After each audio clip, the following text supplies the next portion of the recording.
because I remember, is because I've already mentioned when I lived at this exact same apartment. As a kid, I saw that UFO, right? Right. And I talked about it was during the eclipse. Was this in Montana? Montana. Okay, Montana. Helena, Montana. Mm-hmm. And but this is just another like one of those core memories you have. Every night when I would go to bed. Now, every night I don't know, but multiple nights, like a lot of nights, most of the nights, so much so that I would think about it before I went to bed. Right. I'd get in bed, and I had this brown, awesome, like, comforter. And my mom always had me, I had sheets, too. I don't use sheets anymore. I just, like, snuggle with a blanket. But I had sheets, and I'd pull it up, and it was so comfy, and she tucked me in. I was the oldest, so she still liked kids. Yeah, you were favored. Yeah. Still liked them. They weren't so terrible. And then she'd be like, I'm going to go. And I'm like, no, stay, Mom. Yeah. Because there was something in my closet. It was on the shelf to the left of the closet.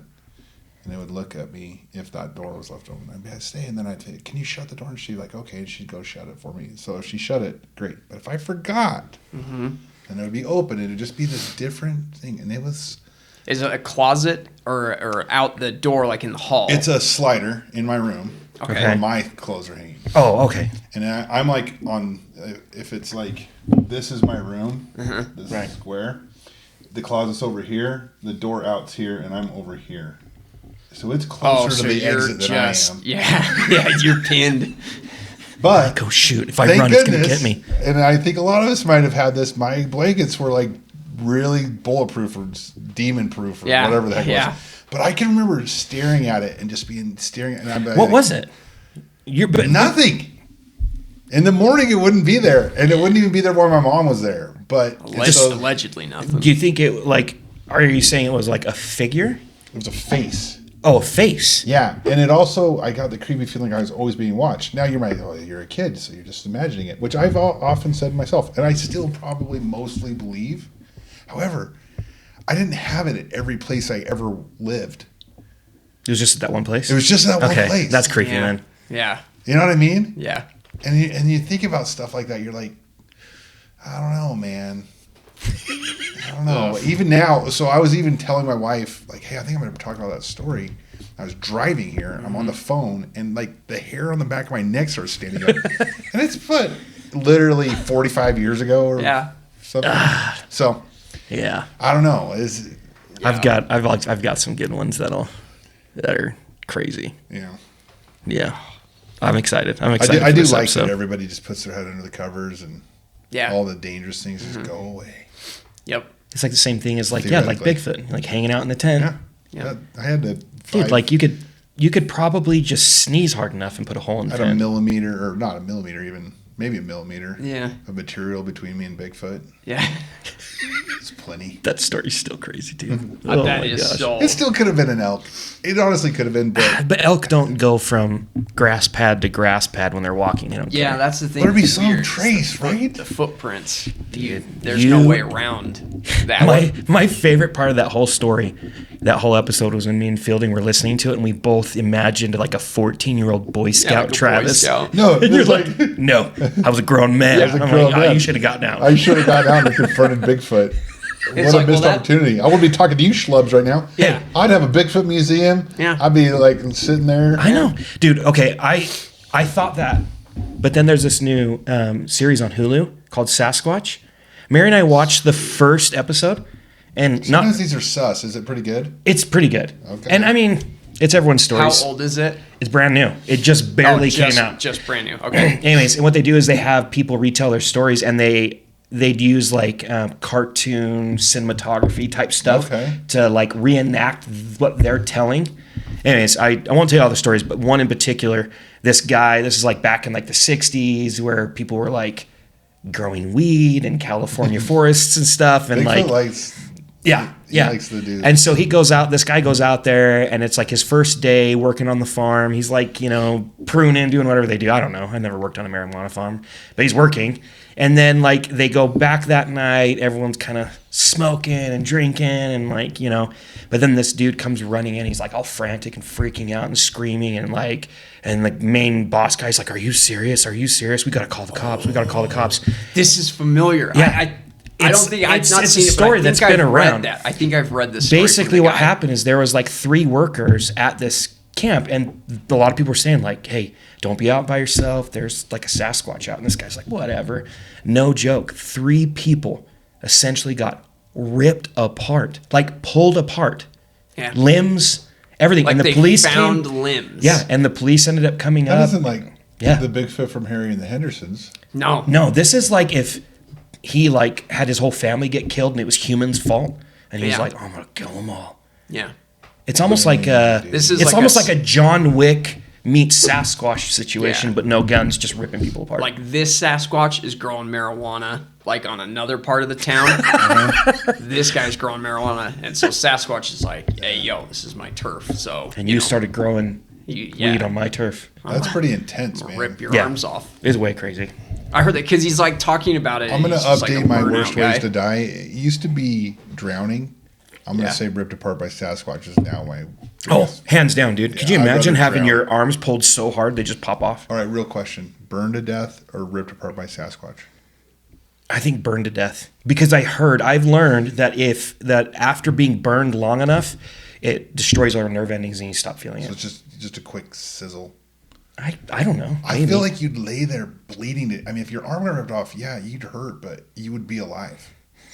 Yeah. Why they ripped the? Why? Yeah, I mean, you'd Bigfoot have to ripped the other bleed one out. Your adrenaline would be up, but yeah, I don't know, but burning would be awful. Well, then, awful. Then you might, yeah. It'd be I think I awful. would take either or.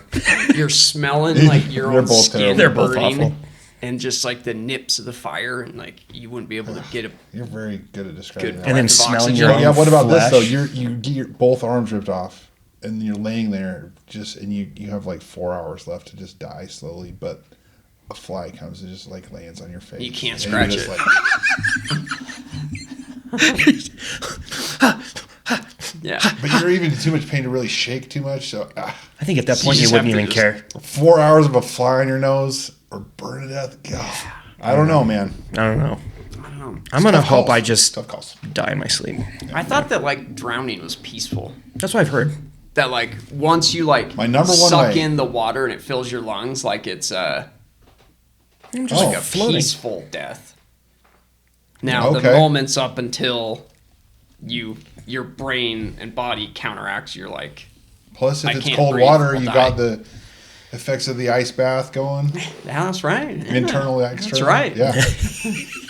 My number You're one good. way, I'd like to freeze it if I have to. If I would freeze to death, I've been that cold, and then it's just a few more minutes, and you go to where you don't feel anything, and then you're warm. No way. While you slowly die. Dude, there's I 100% think in my past life I like froze to death because I can't like if I go outside and it's cold, it's a very specific kind of cold. It puts me into like this emptiness feeling of hollowness and like terrified. So I don't know. That's dark. My mom says I locked myself in the a freezer. She couldn't find me for a little while. So that was my A lot going on up in that noggin of yours. There's a lot. There's a lot. Yeah.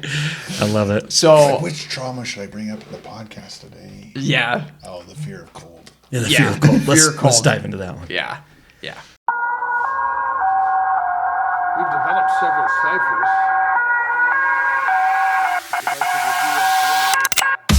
Murdered in Dallas, Texas. He was shot by a sniper hiding in a building near his.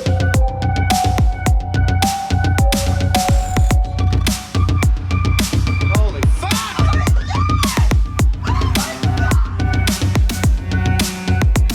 A bizarre flash occurs, and the plane has vanished. Upon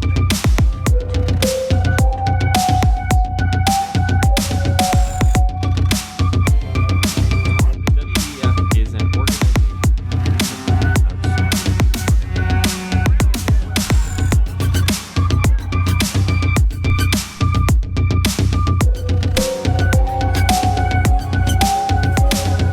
Mission. Fly away, Houston. The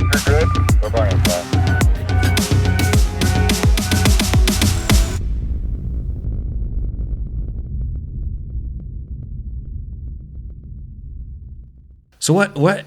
I'm like drawing a blank. Is this episode 6? Yeah. Can you Episode believe 6. I think so. Merry Christmas. Yeah, Merry Christmas, everybody. Christmas. Fielding and Travis wore their ugly sweaters. I have the longest elf hat ever made, which I'm Excellent. pretty excited about. Excellent. Got it as a gift. Thank you, Courtney. And Devron. I'll thank Devron too. But it was a pretty cool gift. Yes. I do have some Christmas lore to share with you guys. And then I have something else too. Since we're going to be talking not the entire episode about Christmas, but me coming from my mom, German, first American German in her lineage. Her father immigrated, my grandpa, and she told us about Krampus as kids. And, my dad had like the traditional Christmas, traditions. Then my mom had like the German traditions. And so Krampus, if you don't know who he is, so he is a horned, and I'm going to pronounce this wrong. You guys can all make fun of me in the comments. Anthropomorphic figure. I don't know what that means. I mean, Anthropomorphic. human style. Yeah. Oh, yeah. So when they took Patrick the starfish, and then they made him kind of like a person. He's anthropomorphized. Oh, I see what you're saying. Okay. So basically who Krampus is, he assists St. Nicholas and Santa Claus. And his whole role is to basically take, scare, or kidnap naughty children. So I remember as a Kinda like kid. Elf on a Shelf, but Yeah, Elf on the Shelf, if he was going, like if you did something wrong, he like throws you in a bag and then leaves with you and you never return. So I remember my mom telling me, They're so soft. the Germans just taking it up Dude, a notch. dude, In they're, today's day and age, we are so soft. yeah. And I gotta tell my kids, I'm like, you better be good or the elf on the shelf's gonna tell Santa that you're naughty and maybe you'll get coal. Dude, back in the day in Germany, it was like, if you're not good, he's gonna kidnap you and he will torture you the rest of your freaking life. Yeah. So you better say thank you when I give you your pudding. You know what I mean? Yeah.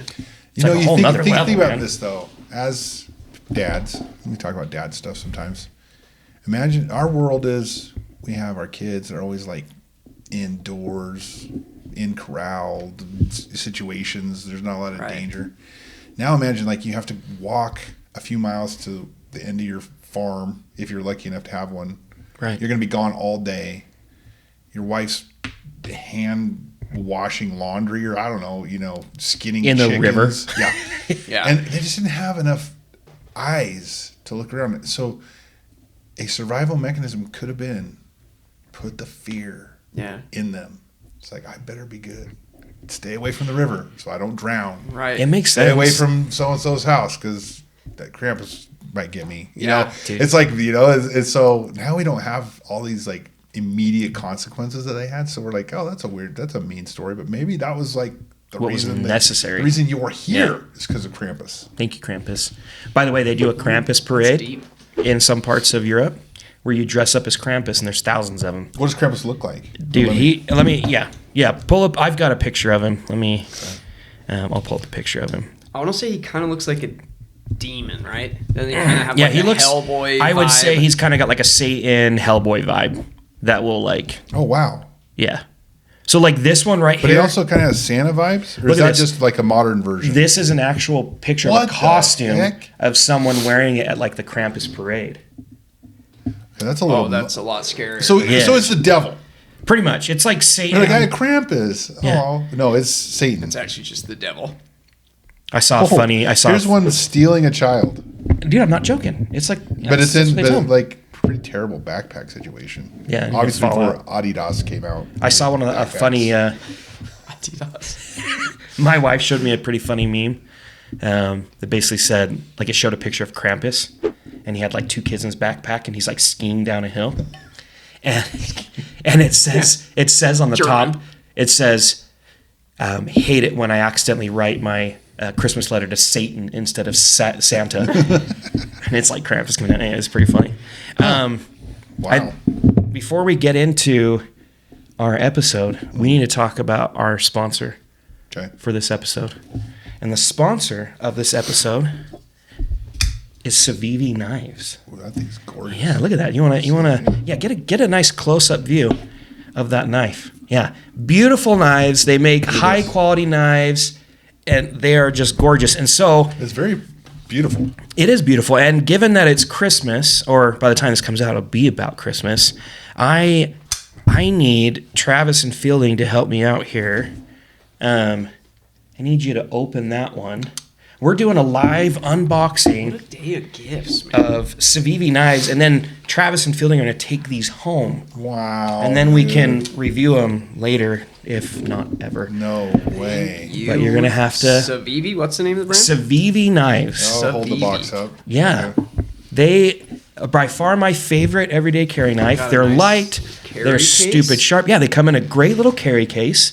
I've never used it afterwards, but I don't know. I do always. If it you always wanted motivates me. to- I love the extra stuff, but I'm with you. It's like then you never use it. Yeah, but the cloth. Look, this is my Civivi knife cloth. I've got a million of these. They come with them, and this is what I cleaned all the cameras with. So pretty cool. Oh, that was weak. Yeah, you got to give it some oomph. It's brand new.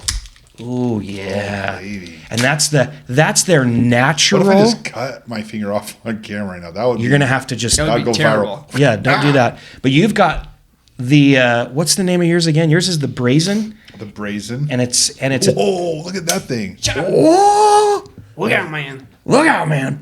So you got the all Okay, natural. tell us a little bit about the. Can I see that filling? Yeah.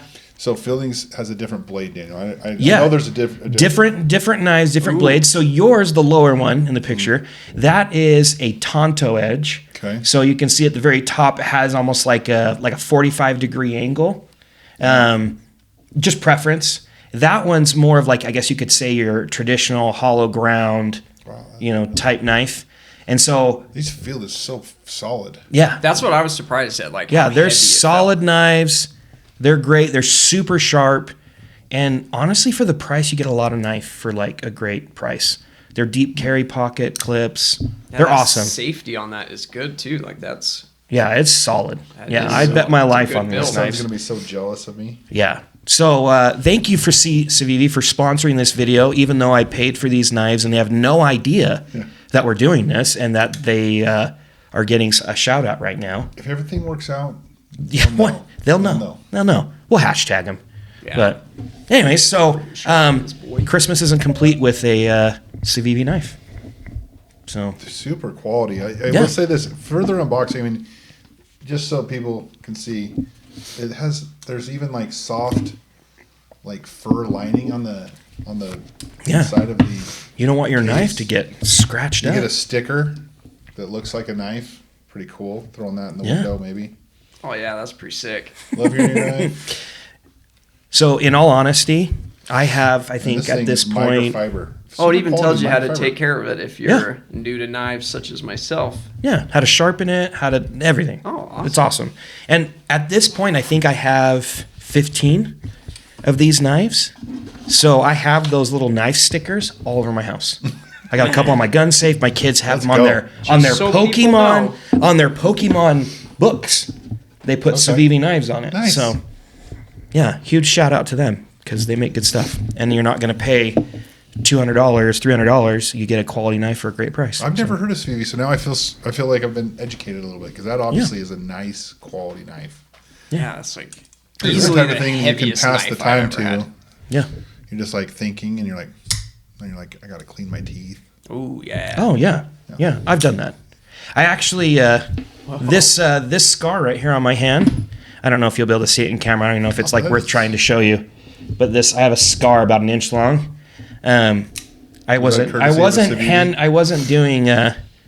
wasn't using knife safety, and I actually went straight to the bone in my hand with a Civivi knife, so sharp that even the doctor was impressed at how clean of a cut it was. Wow, even experts. Yeah, he I was came in. gonna He's say, like, yeah. "That's a clean cut." I was like, and I looked at him and I winked at him and said, "Civivi knives," Civivi, baby. and he was like, "Oh, I'm gonna have And to then get you one." both looked at the camera. Yeah, and then I pulled it out with the blade that's got blood on it. Yeah, it was Okay. awesome. Thank you, Daniel. That is Yeah. kind. Yeah, Yeah. no worries, you guys. Man, I'm Little sad. Merry Christmas. It wouldn't be a Christmas episode without gifts. So That's true. okay, well, we're going to get off to our episode. Okay. And I think this is going to be more of like a roundabout this time around, right? Everyone's kind of got stories they're going to share. Yeah. Who wants to kick it off? Who's got a story they want to kick it off with? Maybe in editing, just pull up a little campfire. Oh, yeah. You know what? I could actually probably add a fire in the middle right here. Just pretend. Yeah, let's pretend. Ooh, it's nice and hot. I'm going to move my soda so it doesn't get hot. Chilly out by the fire. I've got a story I can start off with. Kick it off. So first of all, we called this episode Monsters, Inc. And where this comes from is, for those who've seen the movie Monsters, Inc., that's the movie where kids are essentially being scared for energy, and they come from their closets. And so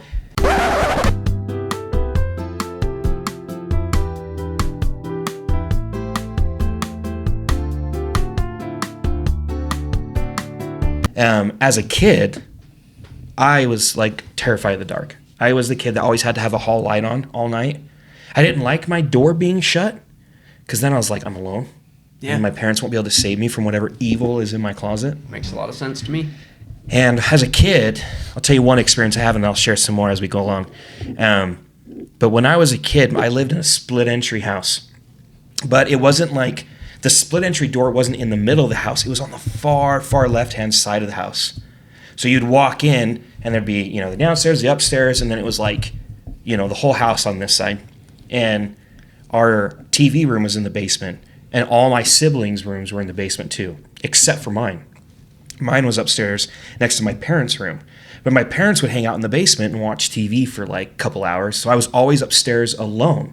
Oh, yeah. And so I remember, and every time I'd go up the stairs, I always felt like something was behind me, run up the stairs as fast as you can, And I remember one time in particular, I, go up the first set of stairs, turn around, go up the second set of stairs, and then I'm walking through I was about to walk through like our formal kind of living room, and there was a window, and keep in mind, this window's off the ground, like, I don't know, like 15 feet or something like that. I don't like where this is going.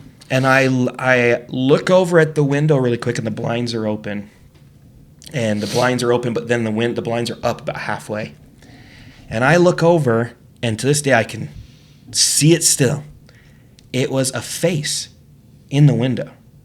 But the best way I could describe it would be like, how like there's the candy lemon heads? Mm-hmm. And like the little logo for like the lemon heads is like a head with a lemon. Mm-hmm. So imagine that shape. It was like a lemon-shaped face that had ears kind of on the edge, and it was just dead eyes just staring at me.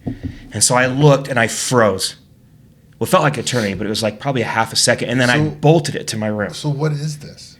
I don't know, because at first I thought it had to be like an evil spirit, or it could have just been my, like 7-8-year-old imagination. But it shook me enough that like as a grown-up, like I vividly could describe it, and I could draw it to this day and tell you exactly what it looked like. Where its face was in the window, it was, when I looked at the window, it was in the bottom right-hand corner. So I felt like this thing was tall. And that it was had to be looking... if it was looking up through the... Yeah, the second story window. So that's what, 20... Yeah, like it was... 20-something feet? Yeah, and so I'm thinking, this is a tall creature outside. And so I ran into my room, and in this house, the TV room was right below me. And so I got into the vent. That was like the intercom system back in the day. You'd yell in the vent. Oh, yeah. And then they could hear it downstairs. And so I screamed into the vent, and my mom came up and my dad came up, and I was like, there's someone outside. He was looking through the upstairs window. And my dad immediately was like, that window's like 20 feet off the ground. No one can look in that window. The only thing that could look through there is the demon that lives in our backyard, and he's on vacation. Yeah. Yeah. So it can't be Idiot. him. Yeah. So that shook me. And and a lemon head shaped head. Let me guess. You switched to bottle caps. Oh yeah. Yeah, I didn't eat another lemon head, and I don't think I have the rest Bottle of my life. caps are superior. They anyway. are superior. Yeah. Anyways, it shook me, and could have been a figment of my imagination, but That's the thing, is I always go there with stuff like this, and it's possible. But why do we always go to like, I must be imagining it? Yeah. Why not maybe something else? Like, for instance, like, okay, let's assume that's real. Let's just use that as the base example. Building. what are some possible origins of that creature if it was real? Well, there's like so many different types of entities that exist that we kind of talked about it on an earlier podcast, but there's these entities that create fear. So when we're nervous or anxious or scared, we emit some sort of energy that then they like feed off of. So it could be something like that can appear however they want to, because they don't have like a body form like we do. Right. So they can just appear as something that they think will scare you. And that initial jolt of you being like scared and freaked out, they feed off that. Like an energy? Are they physical? No. So they don't have like physical bodies. They're just like Right. almost like a spirit form, but Yeah. they don't have their own body, so they guess as to what they look like. Which is interesting. And that's where like skinwalkers, you kind of get into a little bit of that, where they kind of look human, but they're not.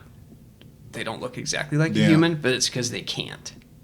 So they do these other forms where they try and mirror But something. you could touch a skinwalker, right? Is that right or not? I don't think you can touch a skinwalker. So they're Yeah. Oh, okay. Oh, I didn't know that. I thought they were like physical. No. But I mean, but I don't want to like distract us. But okay, so this could have been that. What else could it have been? I mean, yeah. Dig deep, man. It could be like, I always felt like later on in life that it like if it was real, to me it was like some kind of like alien. yeah. Because it had pale skin, almost white, and its eyes were squinted, but big. See, this is where it gets interesting to me, where this stuff like the lines blur a little bit. yeah. Because okay, alien. What does that mean? We hear through religion about demons, Right. even guardian angels. Yeah. What is an angel?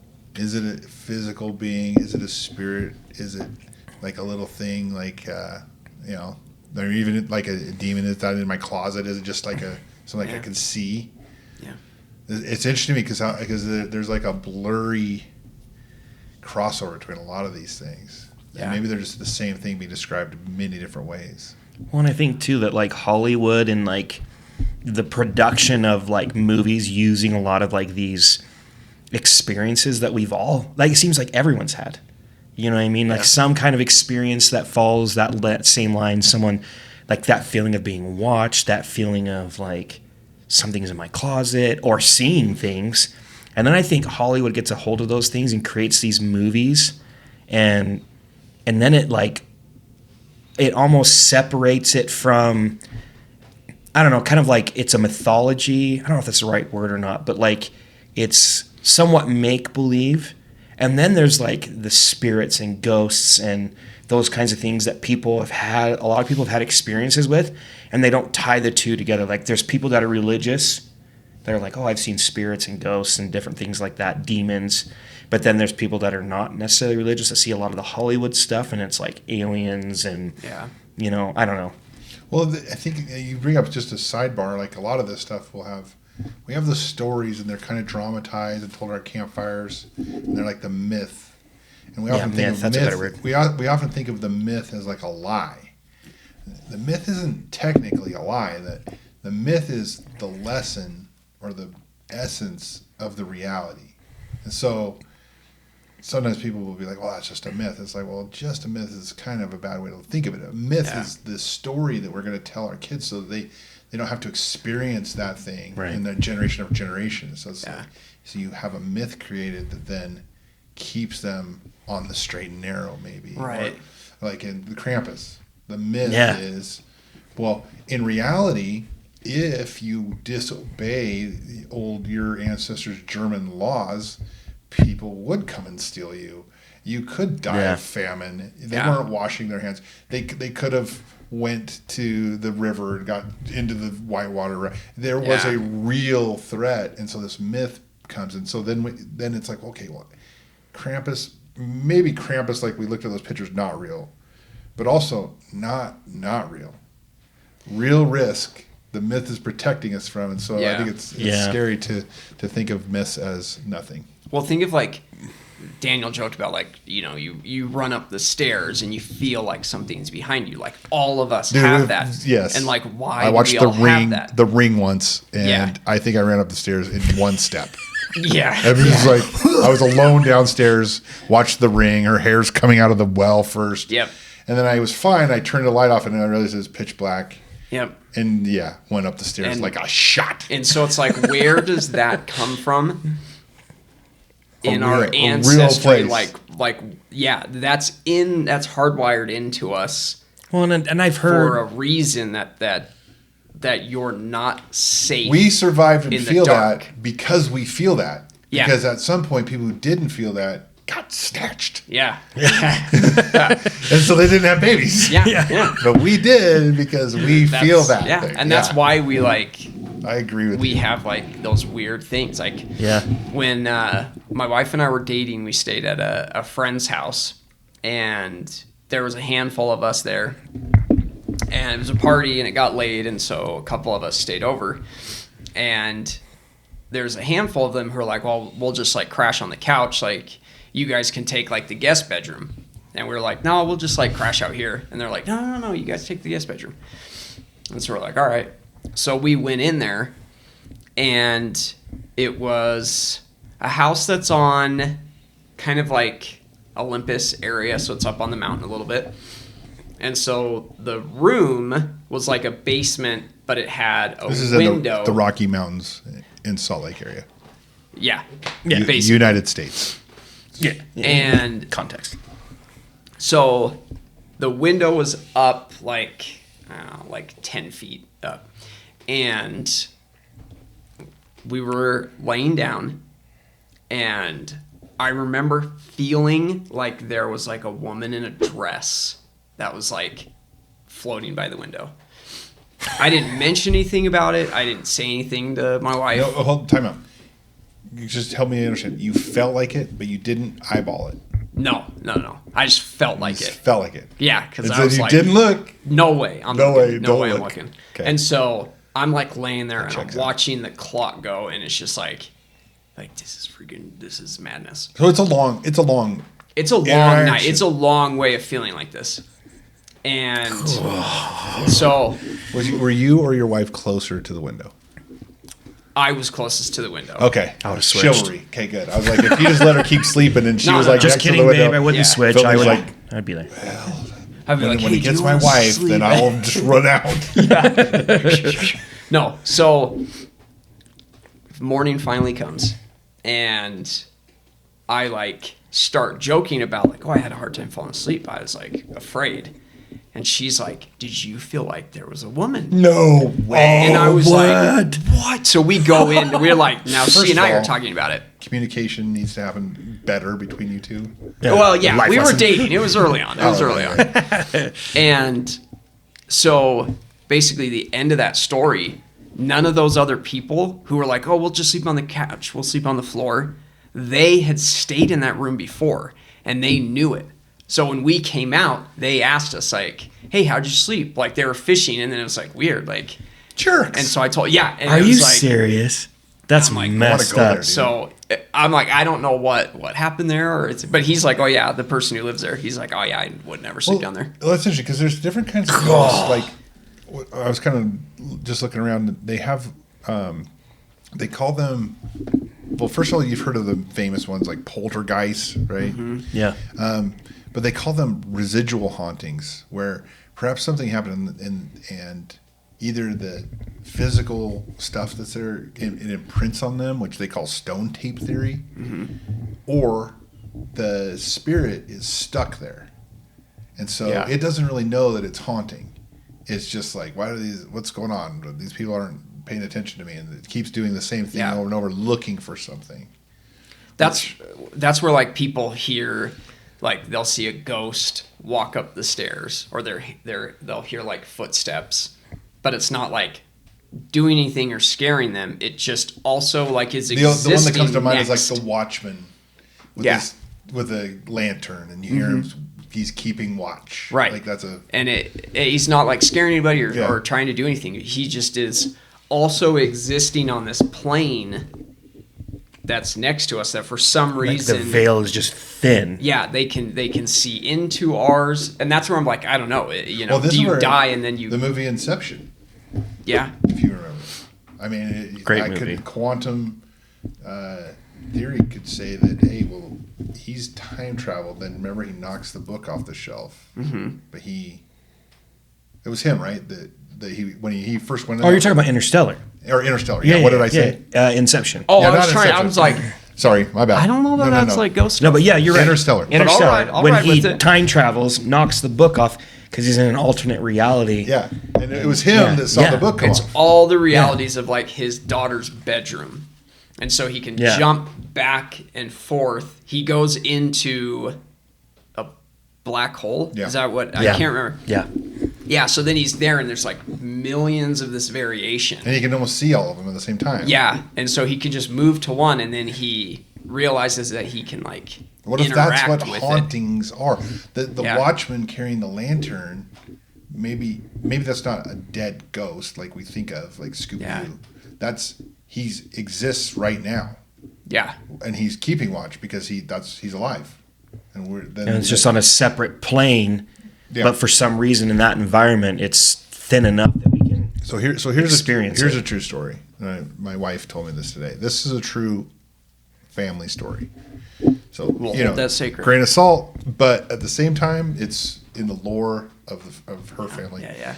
And so her grandma was that they basically, she called it a curse, where she could sense things and predict things, and Okay. a So lot of them crazy. came true. Okay. You know, kind of that old kind of like Midwestern there from Minnesota, kind of like poor people. You know, you just kind of imagine like they go and get wisdom from the person. Yeah, And, would she like dream about things? Would Yes. people come to her and Yes, and she had a daughter who died, okay, and one night, her daughter comes to her who's dead and wakes her and says, "Clara needs you." Clara's her other daughter. So she's like, jumps out of bed, doesn't even think about it, runs into Clara's room. Clara's dead, but just barely, apparently. Did they do like CPR, whatever? It was a long time ago, so I mean, I don't know what that is, like pounding her, Yeah. slapping him. I don't know. But she ended up coming back from dying. And she described how her other sister, who was already dead, was hanging out with her. And then she remembers that her other dead daughter came to her and woke her, and she went back in the room, and she could smell the perfume she used to wear. no way, Yeah. no way. So sometimes I really love this topic in some ways, because I think like the traditional thing, which I do like to be scared, but like thinking of them as like evil all the time. Yeah, I actually don't think ghosts are evil ever. I think demons will mimic them, yeah, but I think ghosts are real. Guardian angels. Mm-hmm. Another story for my wife. She had cancer this last year, and she just said a prayer and asked for help. Yeah. I want you to help. And she'd listen to this person give a talk about how your ancestors care about you. They still love you. Yeah. You can ask them to watch over you. And she had my grandpa and her grandma come and visit her. that's awesome. And she says that she didn't see him. She felt him. Yeah, But it was like she was in a panic state one moment, and they came, and she wasn't in a panic state. yeah, Which is super cool. That actually reminds me of another story. I actually just messed it up. It wasn't her cancer. It was during another time when she had a miscarriage and almost died. So she's probably going to watch this, so I want to make sure I... Make sure you have the facts Yeah, straight, yeah. Travis. But it was life and death. yeah, Yeah. Oh, Oh. I super believe that. Yeah, yeah. And in fact, I've got a story. I actually reached out to my brother and my sister. This is in the same house that I had my little weird face in the window scenario. 20-foot tall. Yeah. Lemon head. Lemon head. Could have been a balloon. Could have We been a don't know. balloon. Oh, with yours. Honestly, if you think about it, almost everything paranormal could have been a balloon. Yeah. Weather balloon, a a little kid's blown. I mean, Swamp gas is what Yeah, they swamp want. That's what gas, they yeah. want you yeah, to that's what believe. they want you to believe. So in the same house, like I said before, my siblings, their bedrooms are in the basement. And It's a bad start already. Yeah. yeah. Basement. So basically my two sisters shared a room, and it was in the very far bedroom in the end of the house. And they had a little like trundle bed, right? You'd pull it out, and then like they would both sleep on it. Well, I think if I remember the story right, my sister was sleeping on the trundle bed, and then my older sister would sleep on the other bed. And they had a window, basement window that is like basically I would say it's almost like a half walkout type basement, right? Where you can stand in the basement and look out and kind of be level with the grass if you're standing up. And so she's laying in bed one night and just had that feeling. Something's watching me. It's dark. It's probably like the middle of the night. And she wakes up with that feeling like I'm being watched. And her first intuition was someone's watching me through the window. And so she looks at the window and the blinds are shut. And she's like, okay, no one's looking at me through the window. And so she kind of rolls over and looks at the door. And there is a man's figure in the doorway, leaning, kind of with his arms folded, leaning against the door frame. And she says that that he was emanating light, but not in like a, fantastic, brilliant light. It was a light. That his figure was translucent, but he was emanating light from within Like a his body. glow? Like a glow. That'd be a good way of putting it. Like, it's all dark. It's not lighting up her room. It's so bright. But you can tell there's a figure there because his whole body is emanating light. And there's a glow around him that's going out about a foot around his figure. And so her first intuition is, oh my gosh, there's a ghost in my doorway. And so she's terrified. And so she pulls the covers over her head and she rolls over towards her sister. And her first thought was wake up her sister. But for whatever reason, she didn't, because she was thinking, if I wake her up and tell her there's a ghost in the door and there's nothing there, I'm going to look dumb. And so she lays there for a minute and she still has that feeling. She rolls over and looks back at the door and the figure is still there. But this time, when she looks at the figure has facial features. And she can see a face. And it's not anyone that she recognizes. It's a man, younger, probably in his like mid-20s. And he's standing in the doorway.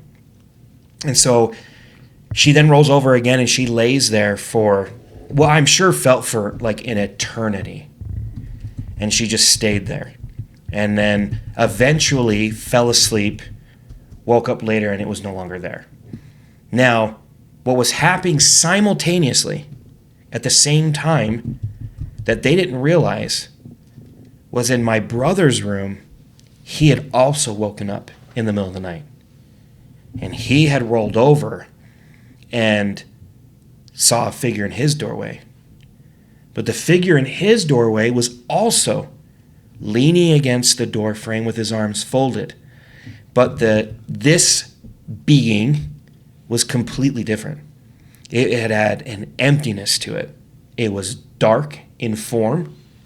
It was featureless, and almost like, you think about it, like if the room's pitch black, the house is dark. It's nighttime. A basement at night. Yeah. It's dark. And then to say that, because your eyes adjust, right? So you can still see, but it's still dark. But he can see this figure, and this figure is darker. Than the dark. Obviously darker than the dark in the room, right? And so he immediately is terrified. He's much older than my sister. He's my older brother. And so between those two, it's like 7 years difference, right? And my sister was younger. She was maybe like 8, 9, or 10. He's like, 16, 17, something like that. And so he rolls over and he's thinking, that can't be real. That can't be real. And he rolls back over and the figure's still there. And so then when you double check and it's still there, that's... Yeah, then you're like, okay. Like it literally gave me like the shivers a little bit. Yeah. So then my brother, I don't know how he did this. I wouldn't have done this. He decides, either this is like a ghost or some kind of spirit in my house, or it's actually someone in my house. So he finally, after laying in bed for a period of time, builds up the courage that he's going to run and turn on the light. Now, keep in mind, the light switch is by the door. Yeah, so you got to run at it. So he's running at this being and is going to flip on the light. So he finally gets up the courage, gets up, runs, flips the light on, and wants the light on. And as he's moving towards it, the figure's there. Mm-hmm. And as soon as he hits the light, the figure's gone. Now, dude, there's a movie like that. Yeah. Now, fast forward 20 years or more, my younger sister was at, I think it was at my parents' house, and my mom has like tons of scrapbooks and different things like that. And so I never met my dad's dad. I never met my grandfather. He actually passed away when my mom and my dad were getting married. He actually passed away the day of one of their wedding receptions of a heart attack. Oh my gosh. And so I never met the guy, and neither did my sister or any of my siblings. And my mom was going through pictures and was going through the scrapbook. And as she's going through pictures of our grandparents. And this picture comes up, and my sister immediately recognizes this person. No way. Stops it, looks at the picture, and this picture is of my grandpa Rutland in his 20s on the front porch, leaning against a pillar with his arms folded. Picture that my sister had never seen before, but recognized him and knew in that moment that she wholeheartedly believes that my grandpa Rutland appeared to protect her from whatever spirit was in the house that my brother was having an experience with. Two completely different experiences happening the same night. Well, obviously both those spirits and all are pretty connected. cool. That's amazing. Yeah, they're all leaning, gangsterly, Yeah. and that made me think of like how you're talking about that. Like sometimes like demons mimic spirits, and that made me think that like I think they'd enjoy that, the mockery. yeah. But crazy experience. I mean, I was upstairs. One time I was grateful.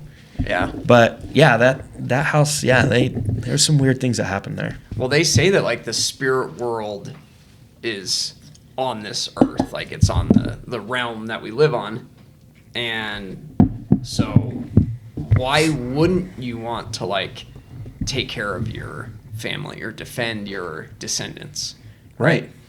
And yeah, I don't know, I have a hard time with that, because if you died, you would want so badly to like let your kids know or your wife know that like you're okay or whatever, right? But that doesn't happen All the time. So like there must be rules of engagement at the next level where you die and now maybe you're outside of time as we understand it. So it like as soon as you die, that moment where you want to go back to like it's so far in the past that it doesn't matter anymore.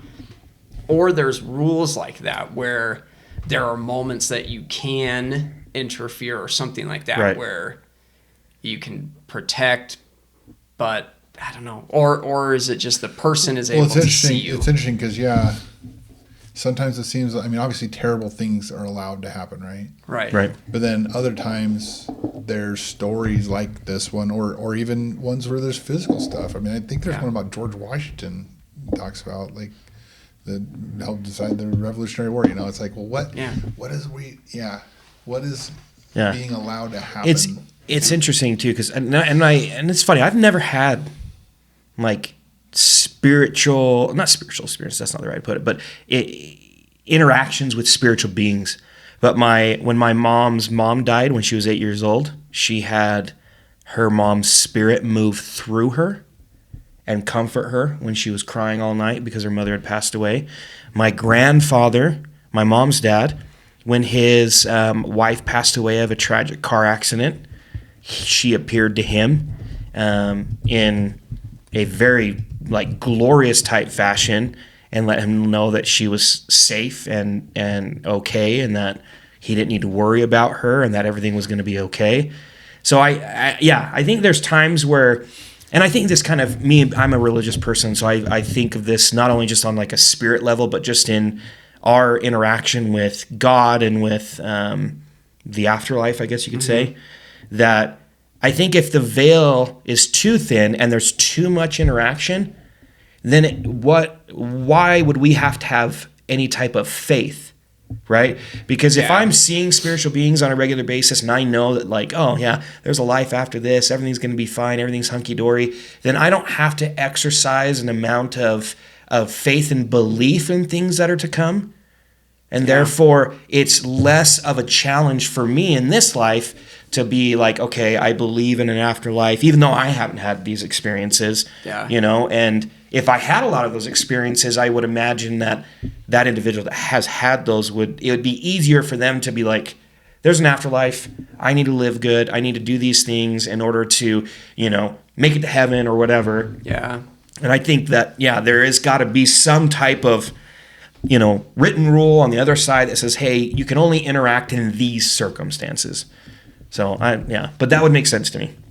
Yeah. And I mean, it could be as simple as there are those that are like me, like I'm an out of sight, out of mind person. So there's a lot of people that text me and I'm bad at getting back to them, right? So because I don't, in my day-to-day interactions, it's like, here's my group that I see. You're kind of like a selfish, self-centered jerk. Right. Yeah, exactly. This is like definitely. I know what you're talking about. And so there's actually a person I'm going to text, and I haven't texted in a long time. And he's still a homie. He probably feels like I'm not a homie because I don't respond to him, but he and I are homies still. But it could be something That's like me. He's talking about me. I'll text Travis tonight. But are they like out of sight, out of mind people? And so then when they get into the spirit world, it's like, oh, here's all the great, cool stuff I'm doing now, and I'm not even looking back. Right. Because now that attachment's gone. It could be a couple of those things that you brought up. You brought up like maybe like, well, the time's different or whatever, the way they measure it or and then also, this stuff isn't that important. I mean, we're growing and eternally evolving. Right. Then, I think about that with my 3-year-old.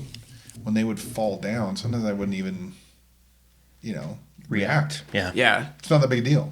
Right. But to them, it was a pretty big deal. Yeah. And like maybe in their mind, they're like, someone should have warned me. I mean, they didn't have that full thought, but we're just like, just get over it. I mean, it's not a big deal. It was like took 3 seconds. You're gonna fall down many more times. Right. You buckle up. Wait till you become 25 to 45. That's the time that. What did they say in that little thing? Like, that's the time when the reality dawns on you. The world that your parents carved out for you disappears. But it's going to get worse. And so it's like, why even sweat this whole stuff? It's like, oh yeah, they're fielding. I'm up in heaven doing it or whatever. Yeah. It's like, he's going to suffer some more. And then. It's like watching a football game knowing the end, when they fumble or, throw an interception or something like that. The stakes are all lower. Like, oh, that's cool. Like cool. They somehow, I don't know how it ends up, but I know that they win. So it's fine. That's a good analogy. But then it makes me wonder too, though, like in those scenarios, like if I go back to my like sister and my brother's experiences, right? Like specifically my sister, where, having that be my grandfather that stepped in and the feeling she got was she was being protected. Then it makes you wonder, like, what was going to happen that he felt the need or maybe got the permission to appear in that type of form and be there in that moment. It makes me wonder, like, okay, is that like a pivotal moment in her life that if this other spirit interacted with her, it would have changed her? Or this was just more of my grandfather thinking that he needed to be there for her at this time?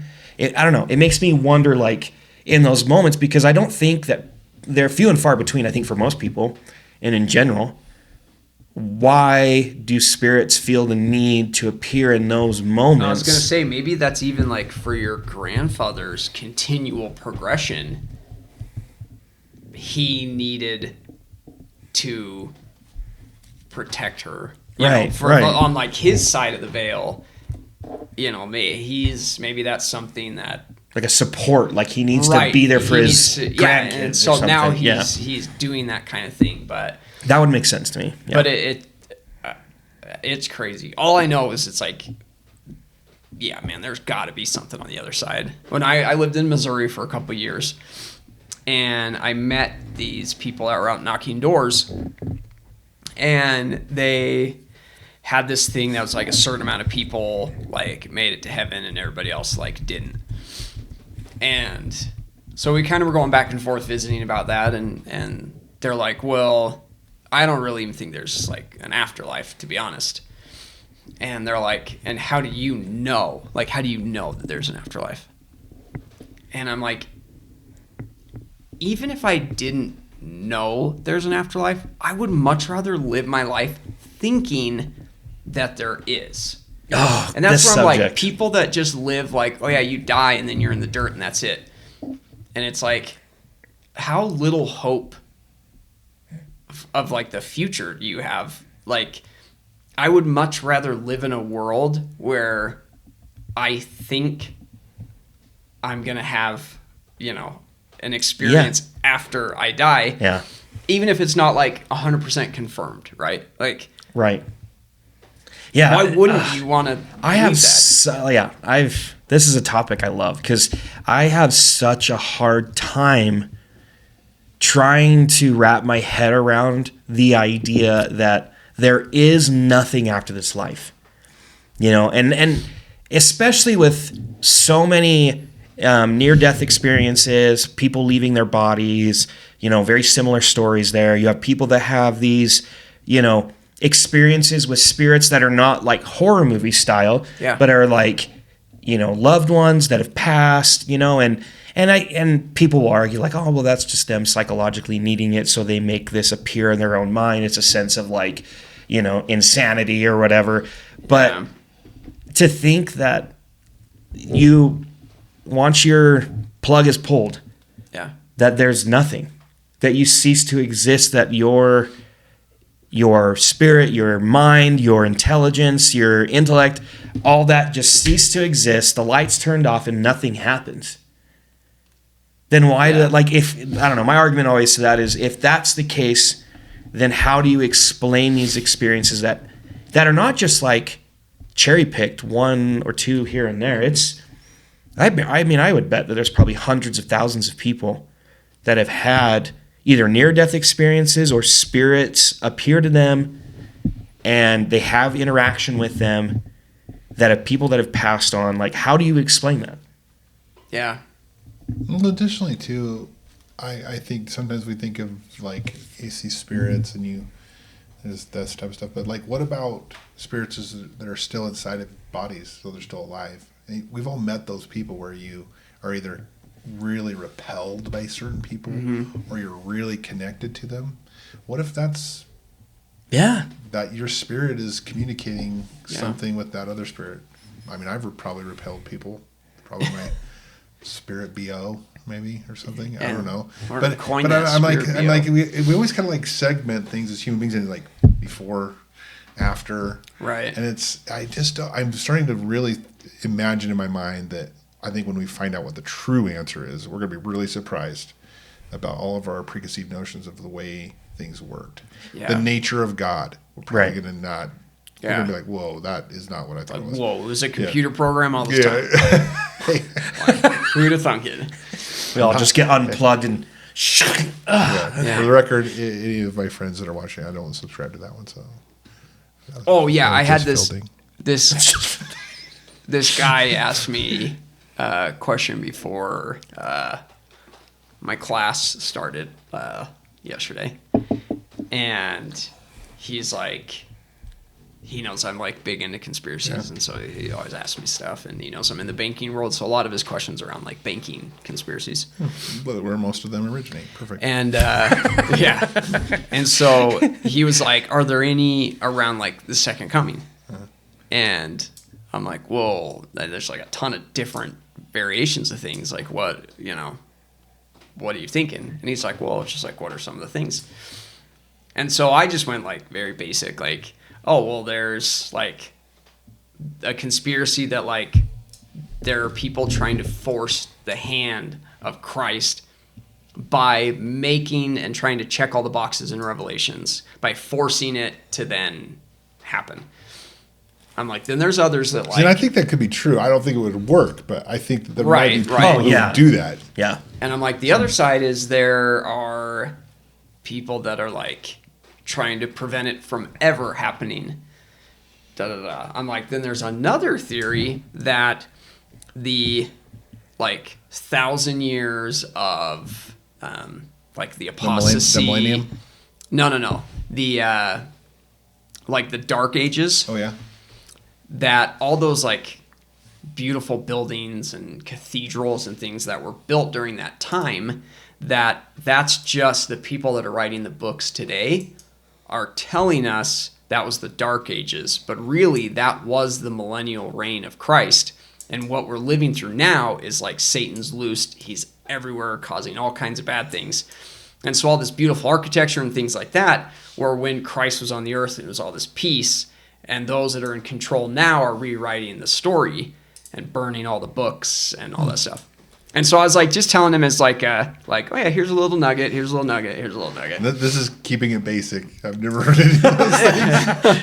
Yeah. And I'm like rethinking everything now. Yeah, and my wife like taps me like, hey, you just pull it back. Pull it back, Phil. And I'm like, yeah. So I like think I smoothly rolled out of it, but he's probably Well, I like mean, playing that home last at one night. can't be true.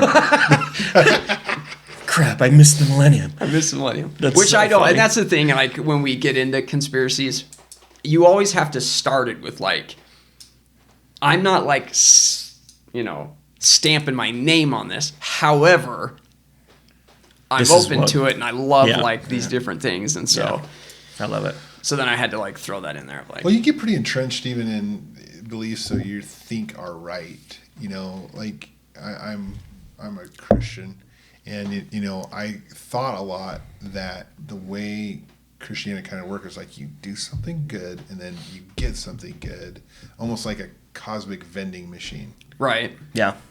And I maybe was entrenched in that a little bit, but I somehow became more open. And I'm just much more open-minded about like how it works. Yeah. You know, I'm going to be a lot more inclusive in my thoughts and also ready to pivot. Yeah. If I think X is happening and B starts happening, Right. and that's Christ coming back, okay, I'm ready to pivot. Yeah. Yeah. Whatever that is like, Yeah. oh crap, dude, I got So much more fluid. I got to be a University of Utah fan. Fine. Yeah. Yeah. Yeah. Not a big Just deal. kidding. I actually don't have any in that game.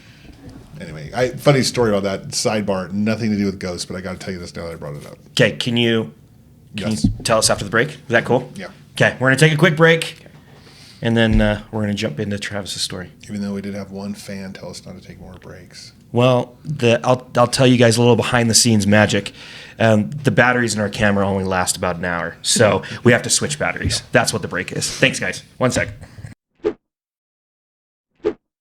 I guess I was at a church once, and my job was going to make sure all the lights were turned out. And it's almost like that stair thing. Have you guys ever done that?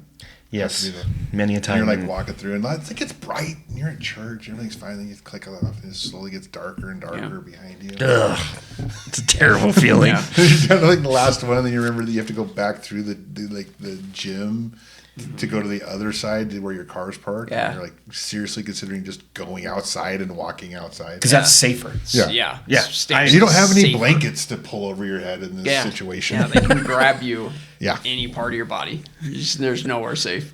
But anyway, that was a big digression. But I love this idea of these paranormal entities, right? Right. And you talked to one about one being like a protector, and then there's like evil, because there's good and bad in everything, right? I mean, I believe that. And then what are they protecting from us? What are they not? Where is the balance of power so that we can live our lives with free will? Right. Where does faith come in? Yeah. I think that's a big, you brought that up. So it's like, here's maybe a thought, and then we can see where it takes us. So we existed We were entities. I don't know exactly how it was, Yeah, but we were something. if you try to wrap your head around this, maybe it's not possible. But you were some sort of, you gathered together to form a spirit that became who we are now. Mm-hmm. Then you come to Earth, and then what about like these other spirits that are in other living things? Yeah. Like, what is a dog? So spirit? Is it always a dog spirit? Is it progressing? So If there's it's progressing, does it become a human being? there's a theory that it's a progression. So you start as like, So the Hindus are kind of whatever. right. Yeah, right. So then you progress on, and like the last thing that you reincarnate as before you are like a human, it's like a dog, right? Of course, dog. Because Right dog, away. yeah. Come So on. it's like cat, Take that, cat lovers. and then dog, and then human. And so then you can cycle in a bunch of times. But that's like, there's a Cycle in. theory that yeah, so that's where you kind of get to. So you could cycle as a human hundreds of times if you like aren't figuring it out. And supposedly Oh, that sounds it's terrible in a lot of ways. like I know. 51% Restart. No, I don't want service to others. So if you live your life, 51% service to others, And that's the math you'll on it. make it to the next level. That's the math on it. Yep. If you're not, you got to come back again. Dude, I remember one time I was playing Final Fantasy VII. And great this was game. like What a- 1999 or something like that. I can't freaking remember. It was on the PlayStation 1. Yeah. And my sister-in-law erased my progress. And I had to restart Final Fantasy VII over. And I was so livid. Yeah. And so your theory that, well, not yours, but the theory that maybe I might have to like restart after all this freaking progress, as humble as it may be, Yeah. sounds terrible. Dude, that does sound terrible. My brother brought that up. We were talking about the same topic, and he was saying that he read somewhere that there's a theory that that in order for you to progress on to a heaven, celestial kingdom, whatever you want to call it, that you have to live your life from every point of view. And what I mean by that is like if I die, then I would come back and I would be my oldest son. Yeah. And then I die and come back and now I'm my wife. You'd be your own oldest son? Yeah. And then I'm basically living from every individual's perspective.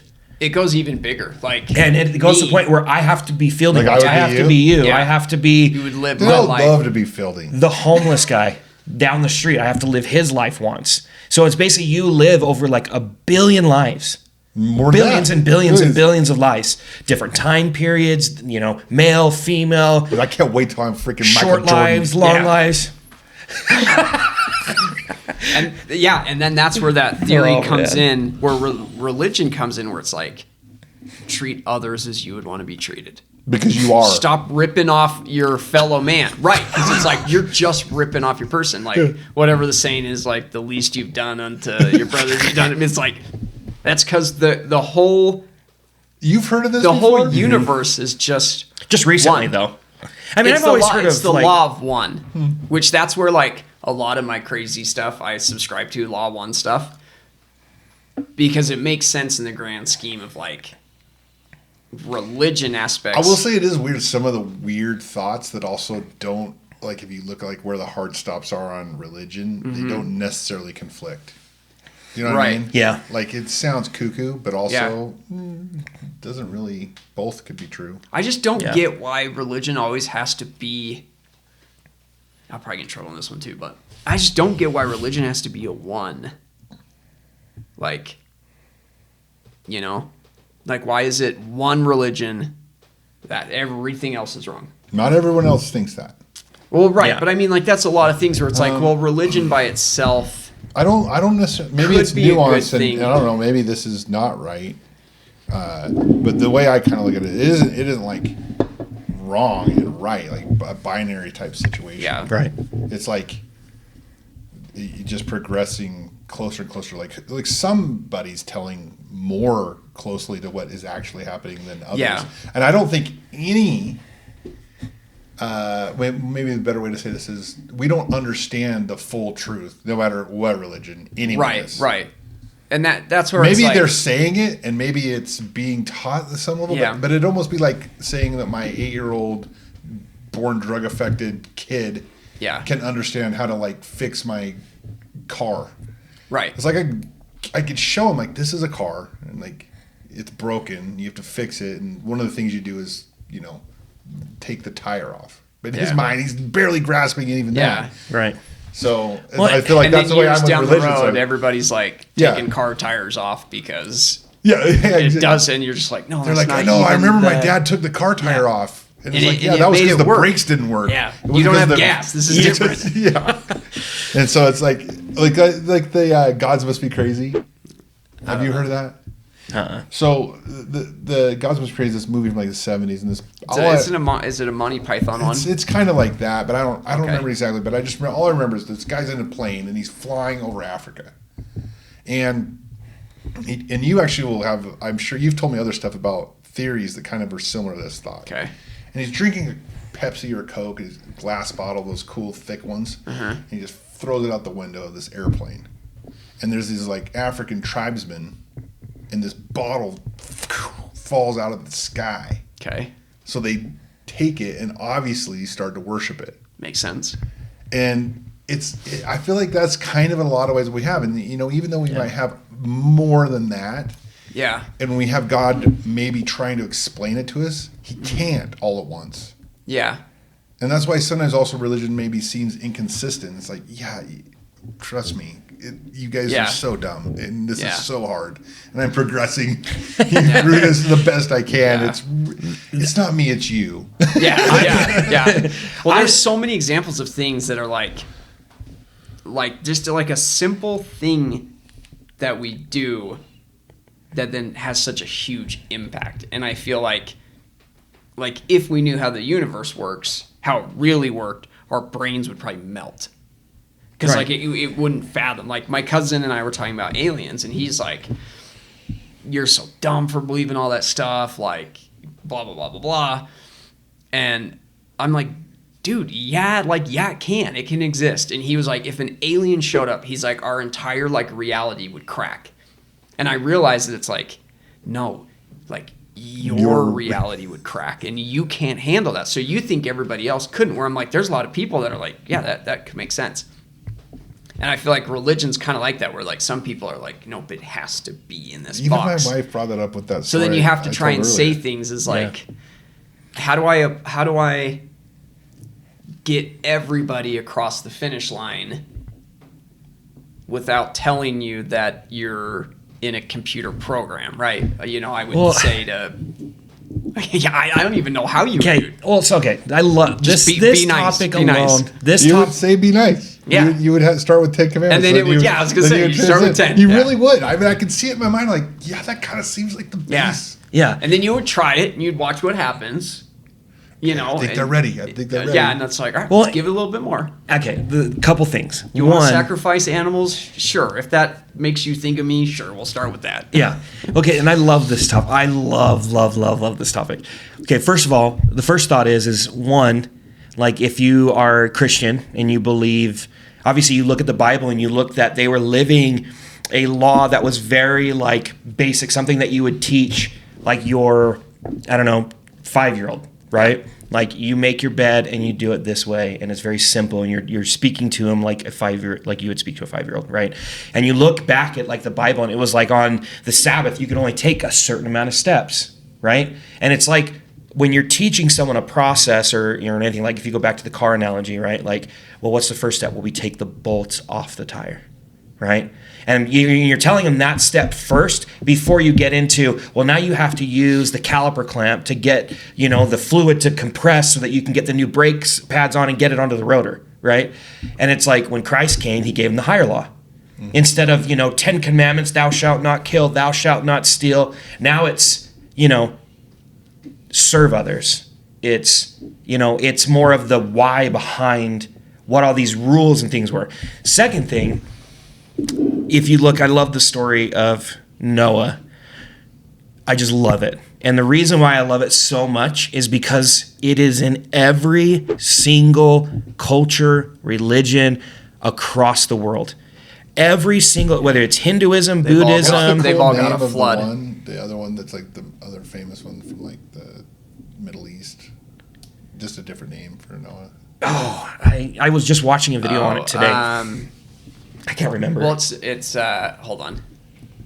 You'll think of it. Gilgamesh. Gilgamesh. Yeah, Yeah. I love that name. Yeah. So when it comes to religion, like I don't like the idea that, every religion has a god, right? There's like, if you look at it, Egyptian, it's like Ra. If you go to like, Buddhism, it's Buddha, wherever it is, there is a master deity, a one god that is kind of over everything, right? So across the board, every religion, for the most part, that I know of, has one Or multiple. right? But they have one specific deity that is like the main one, right? Mm-hmm. That's like across the board.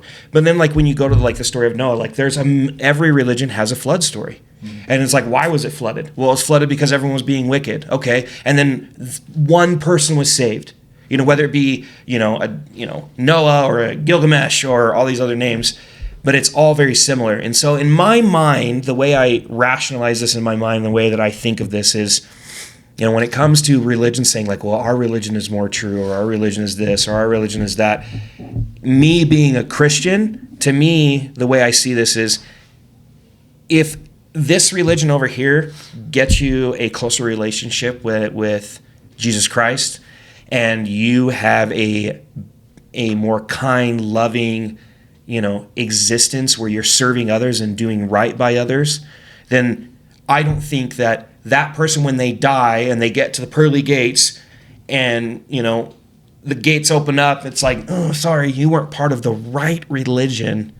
Yeah. You're not coming in. I Yeah. think that God loves all his children. He loves us, and he has, like you said, like the whole tire thing. Like, Yeah. take tire off 1,000 years later, everyone cares about the tire coming off and doesn't really realize that the purpose to why it was. And things are lost in translation. Idiocracy, it's got what plants crave. Right. And then the other Electrolytes. Yeah. and like even if you go into like the Bible, a lot of people are like the King James version is the only version of the Bible you should read. Well, if you go back and look at why the King James version is what it is because a bunch of Catholic bishops and oligarchs and everyone got together and said, what books should we keep in the Bible? And then they take out like Book of Enoch. They take the book of this and the book of that out. And why? Because they felt like for the people that were alive in that day at that time, this was too far outlandish for them to wrap their heads around. And this is more of a fictional tale than it is actual fact. Well, how do they know that? They didn't know that. Well, King James actually then is an interpretation of that. Right. The Yes. Council of Nicaea. Yeah. Yeah. Translated to English, so. Yeah, so it's like, I don't know, my thought is that there's a lot of truth in every religion. And I think that as long as that religion helps people progress into being a better being, having a more selfless existence, who's to say that those people are less righteous than those that have a true religion? And I believe that, like, the religion I belong to, I feel like that is, they have the full truth and the fullness of God's gospel, his doctrine on earth. Yeah. But that doesn't make me think that I'm a better person or that other people that practice their religion, I'm better off in some way. Because I think if the goal is the same, to be a better I'm gonna person. get in and you're not. Yeah, I think, because that's the thing, is I think that there's like people that have done amazing things on this earth that God is going to reward them with glory.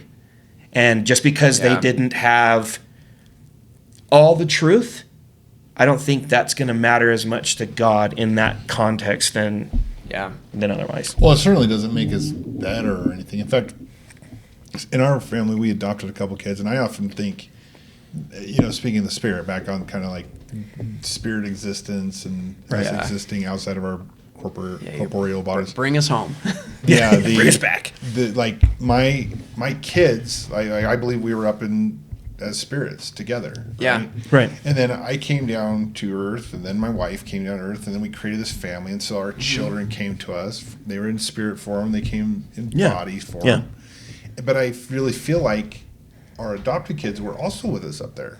Yeah. And they chose or some mechanism to go through other people, through a harder path to get to us. Right. And maybe it's something like that. If what we believe is true, that our religion has the fullness of the gospel, okay. If anything, maybe it shows that we're the weaker ones. Yeah. We need the most rules. And it's like, hey, you need a little bit of a cheat code here, guys. Yeah. And some of these people that are navigating a lot of the same trials and things in this world, and they don't have that, maybe that's the challenges they accepted.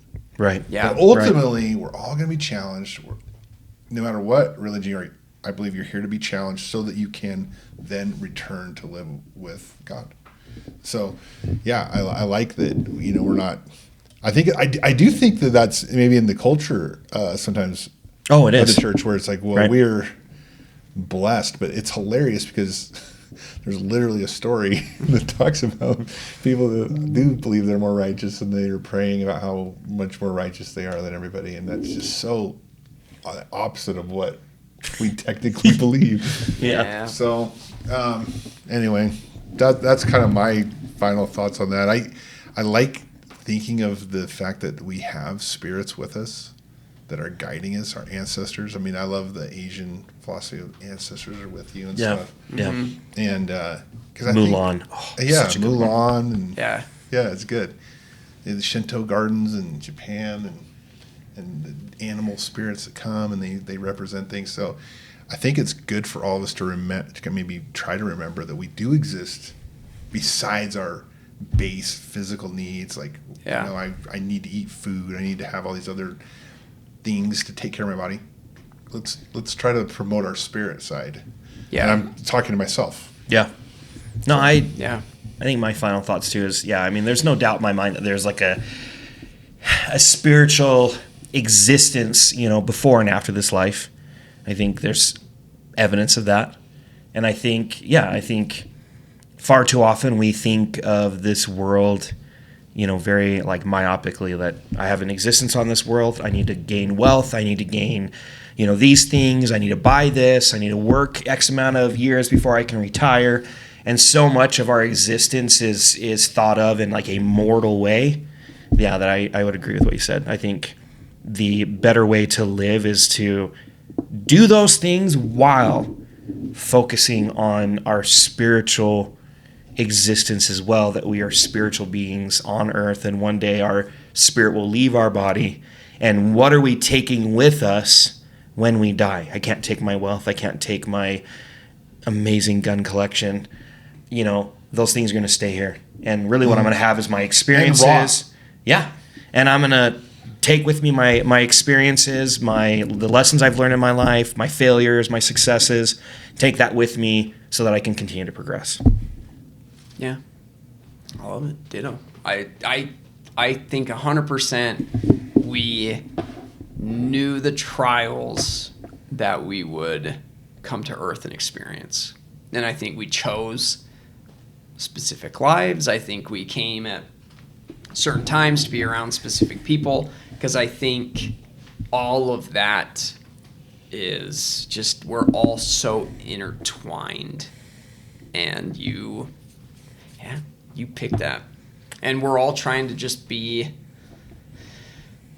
everybody's just trying, like, as you get older and you start seeing like my parents, they were trying.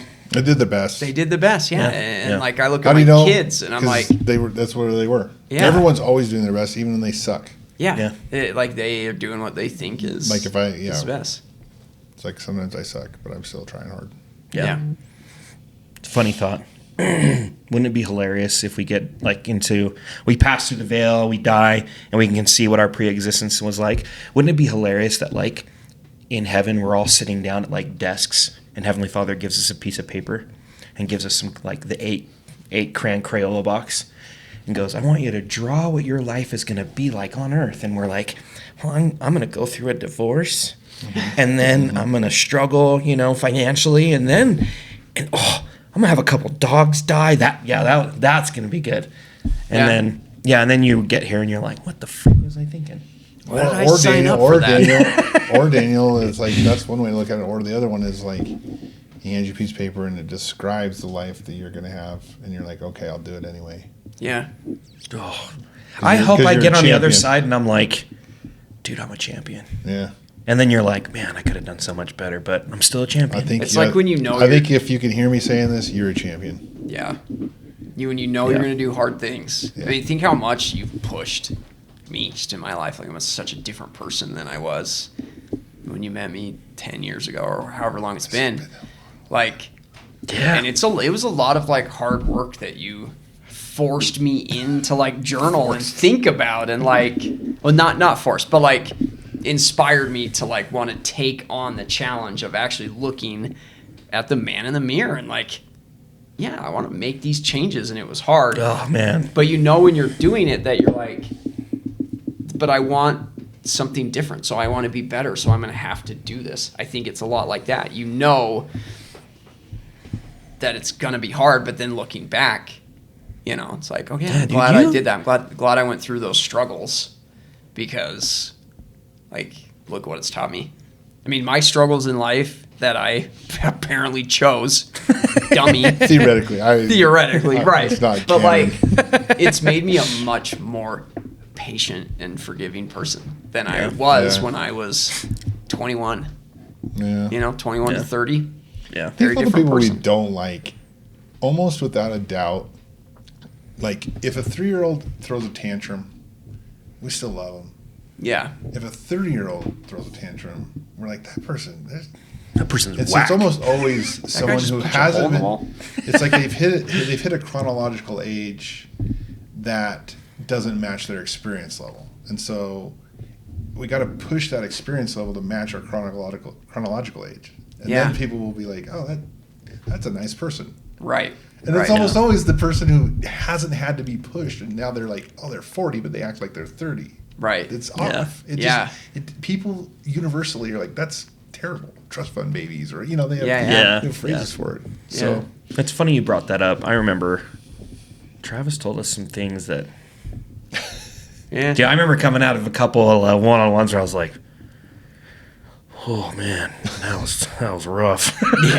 Yeah. well, but sometimes, that's good. But that's why we love you, Travis. Well, Because he told us the things that we needed to hear. It was just holding up a mirror. I mean, it wasn't like, hey, you're doing this wrong. It was, that's a great way you're to put it. visiting, asking questions, and as you're talking, you realize like, yeah, I probably could be doing more. Like, I probably could be a better husband. I was one of those be a people better that dad. my chronological age didn't match my experience level until I got smashed. And then I was like, You're like, hey, then let I was me like help you younger avoid than my getting experience smashed. age. It's funny how that works. Yeah. I've had those moments, but Well, I think that's a grand scheme of things, and for sure. What a tis great the season. Be nice Yeah. to Oh, Merry be nice to Christmas. people. Yeah, be nice to people, and Merry Christmas, and I hope everyone has a great Christmas that watches this. I hope they get everything that they wanted. Yeah. If they have kids, I hope they enjoy watching their kids open presents, because that's my personal favorite. I love watching my boys open up all their Christmas presents and watching the happiness that they have. It's the best. That's what Christmas is all about. So, what a great thought to end on. Yeah. Love it. Cool. Well, Merry Christmas, everybody, and we'll see you next time.